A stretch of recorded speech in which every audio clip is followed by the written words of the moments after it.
არე ლონდარიძე, შემდეგია გოგა ხაჩიძე და ამით ჩემი ჩანიშნული შეკითხვები, თქვენი სურვილები შეხვედრის წინასწარ. მოგესალმებით ბატონო დავით, მოგესალმებით. ჩემი კითხვა ეხება სოფლის მეურნეობას, მოგეხსენებათ რომ ქართული ოცნების კოალიციის მთავარი პრიორიტეტი და გაცხადებული პრიორიტეტი იყო სოფლის მეურნეობა. ყველამ კარგად იცით რომ არაერთხელ გაჟღერდა მილიარდიანი ფონდის შექმნასთან დაკავშირებით მილიარდის ჩადება სოფლის მეურნეობაში. არაერთხელ იქნა აღნიშნული, თუნდაც ბიძინავინიშვილი მილიარდებს ჩადებდა და თავის მილიარდს გამოუყოფდა სოფლის მეურნეობას. რას ვარათი ამასთან დაკავშირებით ყველამ კარგად ვიცით, მაგრამ ჩემი შეკითხვა და ჩემი კითხვა იქნება ისევ იმ მონაცემებზე დაყრდნობით, რომელიც 6 თვის ანგარიშს ეხება. სოფლის მეურნეობაში 6 თვის განმავლობაში უნდა დახარჯული იყოს სადღაც 179 მილიონი ლარი და ფაქტობრივად ათვისებული იყო 155 მილიონი ლარი სოფლის მეურნეობის მიმართულებით. აქედან გამომდინარე 6 თვის თავზე სოფლის მეურნეობის მიმართულებით ამ პერიოდის მიმართულებაზე 24 მილიონი არის გარღვევა აქვს სოფლის მეურნეობას. აქვე მინდა აღვნიშნო, რომ ეს 24 მილიონი თქვენ რაც არ უნდა თქვით, აგვიხსენოთ და გავგვიმარტოთ, რომ რაღაც მიზეზები რო წლის ბოლოს იქნება თუ წლის დასაწყისში თუ წლის თავზე. მაგრამ მინდა გითხრათ, რომ ეს 24 მილიონი არის ზუსტად ხო წლის თავზე. ეს 24 მილიონი არის ზუსტად ის, რაც ჩემმა მეგობარმაც აღნიშნა, რომ ეს არის ის, რომ მაგალითად მე წარმოვადგენ აცმენის რაიონს და ვარ აცმენის რაიონის მაჟორიტეტი დეპუტატი და წლის განმავლობაში მაგალითად აცმენის რაიონში არ გაკეთებულა არც ერთი საერგოს სისტემა. არ არის სარწყავი სისტემა რეაბილიტირებული, ხო? შეიძლებოდა მაგალითად ისე მოვიყვან მაგალითს იმას, რომ აცმენის რაიონში წყალდიდობის შედეგად დაბის მოსახლეობა და სოფლის მოსახლეობა მიიღო შესაბამისი ზარალი და დღემდე უიმედოდ ელოდება ამ მიყენებულ ზარალს ანაზღაურება. ეს არის ის 24 მილიონი, რომელიც ფაქტობრივად ამ სოფლის მეურნეობა ვერ აითვისა. თუ ეს 24 მილიონი, რასაც თქვენ ამბობთ, რომ ფინანსისტები ამბობთ, რომ ეს 24 მილიონი თქვენ გაგაჩნიათ და ვერ ითვისებს კონკრეტული სამინისტრო რაღაც პროექტთან დაკავშირებით. ეს 24 მილიონი ხო შეიძლება მიმართული იყოს ზუსტად იმ დაზარალებული სასანაზავრებლად, რომელსაც ეს ზარალი გაინცადეს, თუ კი ეს ფული დევს. და არ მივიღებთ იმას, რომ მე წლის ბოლოს გამოვიდეს ეს თანხები მასიურად, ეს თანხები და შესაბამისად მოხდეს ის, რაც წეგან აღინიშნა 2 წუთის წინ, ხო? აქედან გამომდინარე, მაგ შეკითხვა, რა იწვევს 64 მილიონის გარღვევას? ვინ არის 64 მილიონზე პასუხისმგებელი, რომ ეს გარღვევა არსებობს დღეს 6 თვის თავზე და 14 წლის ბიუჯეტი სოფლის მეურნეობის მიმართულებით ნამდვილად შესრულდება თუ არ შესრულდება, თუ არ შესრულდება ის მოთხოვნები და აღმოჩნდება, რომ 64 მილიონს კიდე დაემატება ზოგადად აქ არის ნაჩვენები სადღაც 117 მილიონი, რომელიც წლის ბოლომდე არის რაღაც მინუსში და თუ აღმოჩნდება, რომ სადღაც 100 მილიონი კიდევ არ ეთვისება ამ სოფლის მეურნეობამ, ვინ იქნება ამას პასუხისმგებელი? ფინანსთა მინისტრი იქნება პასუხისმგებელი თუ უშუალოდ სოფლის მეურნეობის მინისტრი იქნება პასუხისმგებელი. და ბოლოს შეკითხვა იქიდან გამომდინარე, თქვენ ჩამოთვალეთ ეკონომიკაში თუ რომელი სფეროებიდან არის ძირითადი შემოსავალი. პრიორიტეტია სოფლის მეურნეობა და კიდევ ხაზს უსვამ, რომ მთელი აქცენტი და მთელი დაპირებები სოფლის მეურნეობის აღორძინებაზე იყო ნათქვამი და სოფლის მეურნეობას უნდა აეყვავებინა პარალელურად ქართული ეკონომიკაც, ხო? აი ამ ჩადებული, აი ამ რეფორმების შედეგად რაც განხორციელდა სოფლის მეურნეობაში. რა წილი არის, რა პროცენტით გაიზარდა ეკონომიკა სოფლის მეურნეობის ხარჯზე, იქნებ გიპასუხოთ. კი ბატონო.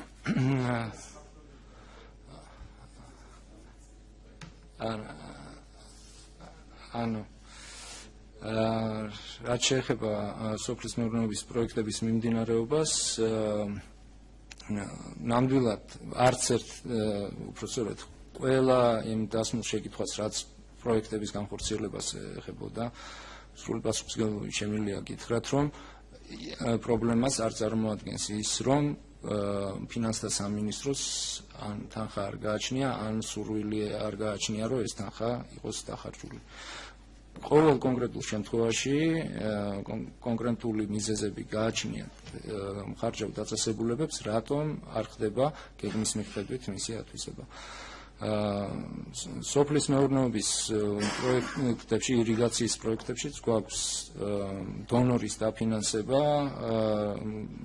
რომლის ფარგლებშიც საერთოდ არანაირი პრობლემა არ შეიძლება არსებობდეს, რომ ეს თანხა დაიხარჯოს. ხო,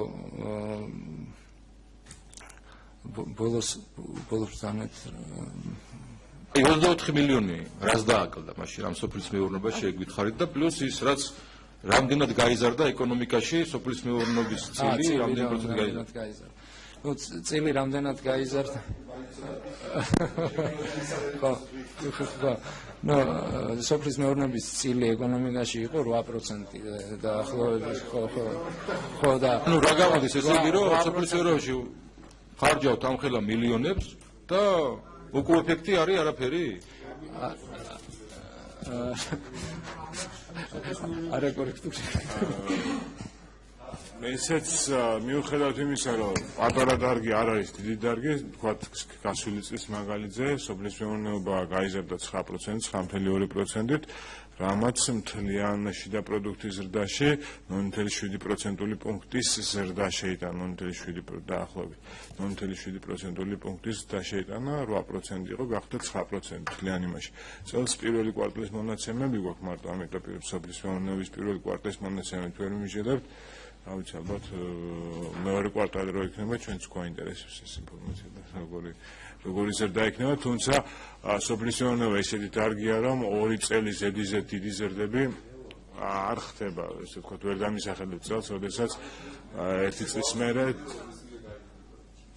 სოფლის მეურნეობა გარკვეული რესურსი არის, რომ სოფლის მეურნეობა გაიზარდოს, მაგრამ ცხადია არ ვფიქრობთ იმას, რომ სოფლის მეურნეობა იქნება ის დარგი, რომელზეც საქართველოს ეკონომიკა იქნება ჩამოკიდებული და მთავარი მოძრაობელი. არა, მე რას ვთქვი? სოფლის რო ერთი წუთი რა. არა, მე მინდა რა თქვა, რომ სოფლის მეურნეობა სოფელს რა თქმა უნდა დახმარება ადამიანს დაუზღუდავთ თავისუფალ და გულწრფელ პასუხებს არ შეიძლება. გოგა, სოფლის მეურნეობას მართლა ჭირდება მხარდაჭერა და დახმარება, მაგრამ რამდენად სწორედ ხდება ამ სუბსიდიების და სუბსიდირება ამ სფეროში, ამაზეა საუბარი. ხომ არ ჯობდა რომ მართლაც ყოფილიყო, ამ რა მოხდით ჩვენთან რაიონში. არავინ არ გეტყვით რომ გინდა თუ რა მომიხანიო და რო ეტყვი რომ მოხნა გირჩევნია თუ წყალი მოგიყვანო სახნავთანო, გეტყვის რომ წყალი მომიყვანე სახნავთანო. ფაქტობრივად რა ხდება? უხნის მიწას სახელმწიფო და ამ მიწაზე წყალი ვერ მიუყვანია ამ გლეხს და მაგას ვიძახით რომ არასწორი მიმართულებით იხარჯება ეს თანხები, რაც არ იძლევა არც ეკონომიკურ ეფექტს და არც გლეხისთვის რაიმე შემოსავლის გაზრდას. მადლობთ. ალბათ იცით, რომ ირიგაცია არის ერთ-ერთი პრიორიტეტული მიმართულება სოფლის მეურნეობის სამინისტროსთვის და ირიგაციისთვის სპეციალურად არსებობს. ხო. არა, მე ეს არ მithქვამს, მე გითხარით, რომ სოფლის მეურნეობაზე არ შეიძლება იყოს დამოკიდებული მთელი ეკონომიკის ზრდა. რესურსი იმისა, რომ ეკონომიკა სოფლის მეურნეობის გამოშვება გაიზარდოს, ნამდვილად არსებობს და ალბათ არ იქნება სწორი, რომ ქვეყანამ ეს რესურსი არ გამოიყენოს. სოფლის მეურნეობის განვითარებას გარდა ეკონომიკური ეფექტისა აქვს სოციალური ეფექტიც, მაგრამ გარდა სოფლის მეურნეობისა უნდა ვიზრუნოთ, რომ სხვა დარგებიც განვითარდეს, მარტო სოფლის მეურნეობის იმედად ვერ განვითარდება. ნამდვილად არ მithქვამს წინამორბედს. გასაგებია